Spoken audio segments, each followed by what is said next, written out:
ನಮಸ್ಕಾರ ಬಂಧುಗಳೇ, ನಾನು ಪರಶುರಾಮ್ ಕಾಗುಡ್ತಿ KR ಪಾಲಿಕೆ ರಫ್ಕಮೇಡಿ ತಾಲೂಕು ಪ್ರಧಾನ ಕಾರ್ಯದರ್ಶಿ. ನಾ ಇಲ್ಲಿ ಬಂದೇನಪ್ಪ ಅಂದ್ರೆ ಇಲ್ಲಿ ರಾಮಪುರ ಬಂದೀನಿ.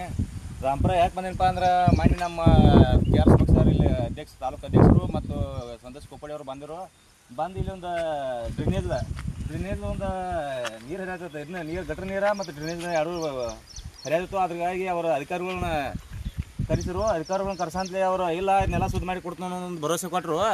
ಮತ್ತು ಏನು ಸುದ್ದಿ ಮಾಡ್ಯಾರ ಮಾತಾಡ ಅಲ್ಲ ಲೀಕೇಜ್ ಆಗತ್ತೆ, ಹಂಗೆ ಸುರತಿ. ಮತ್ತು ಈ ನೀರನ್ನು ಗಟ್ರ ನೀರನ್ನು ಹೊಳಿ ನೀರನ್ನು ಕೂಡಿಸ್ಬೋದಾರ.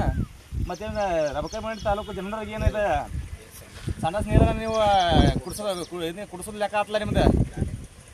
ಯಾವ ರೀತಿ ನೀವು ವ್ಯವಸ್ಥೆ ಇಟ್ಕೊಂಡ್ರೆ ರಬಕಮೇಡಿ ನಗರಸಭೆಯವರು ಇಲ್ಲಿ ಇನ್ನು ಪೂರ್ಣಗೊಳಿಸೋದು ಅಧಿಕಾರಿಗಳು ಬಂದು ಹೇರು ನಾ ಹಂಗೆ ಮಾಡ್ತಾರೆ ಹಿಂಗೆ ಮಾಡ್ತಾರೆ ಸಚ್ ಮಾಡಿ ಕೊಡ್ತಾನೆ ಅಂತ ಹೇಳಿ ಎರಡು ಬುಟ್ಟಿ ಕಡಿ ಓದಿಕ್ಷಿಂದ ಮನೆ ಹೋಯ್ರಿ. ಮತ್ತು ಇದು ಹಂಗೆ ಲೀಕೇಜ್ ಆಗತೈತಿ.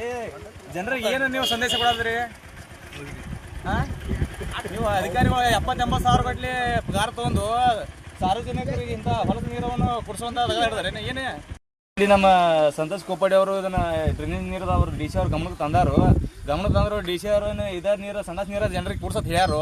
ಏನು ಇದನ್ನ ಶುದ್ಧ ಮಾಡೋ ವ್ಯವಸ್ಥೆ ಆಗದ್ರಿ ನೀವು ಯಾವ ಲೆಕ್ಕದಾಗ ಐತಿ ವ್ಯವಸ್ಥೆ ಇದ್ರೆ ನಾನು ಮನವಿ ಮಾಡೋದು DC ಅವ್ರಿಗೆ ಏನು ಮನವಿ ಮಾಡ್ತಂದ್ರೆ ಮುನ್ಸಿಪಾಲಿಟಿ ಅವ್ರಿಗೆ ನಗರಸಭೆ ಅವ್ರಿಗೆ ಇದು ನಾನು ಕಾಮಗಾರಿನ ಸರಿಯಾಗಿ ಪೂರ್ಣಗೊಳಿಸ್ಬೇಕಂತ ನಾನು ತುಮ್ಮಲ್ಲಿ ಮನವಿ ಮಾಡ್ತೀನಿ.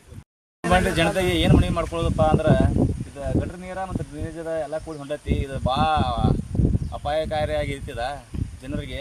ನೀವು ಜನರು ಇದನ್ನ ದನಿಯನ್ನು ಎತ್ತಬೇಕು ಮತ್ತು ಸಂಬಂಧಪಟ್ಟ ಅಧಿಕಾರಿಗಳನ್ನು ಎಲ್ಲರೂ ಪ್ರಶ್ನೆ ಮಾಡುವಂಥ ಕೆಲಸ ಮಾಡಬೇಕಾಗಿ ತಮ್ಮಲ್ಲಿ ವಿನಂತಿ ಮಾಡ್ತೀನಿ.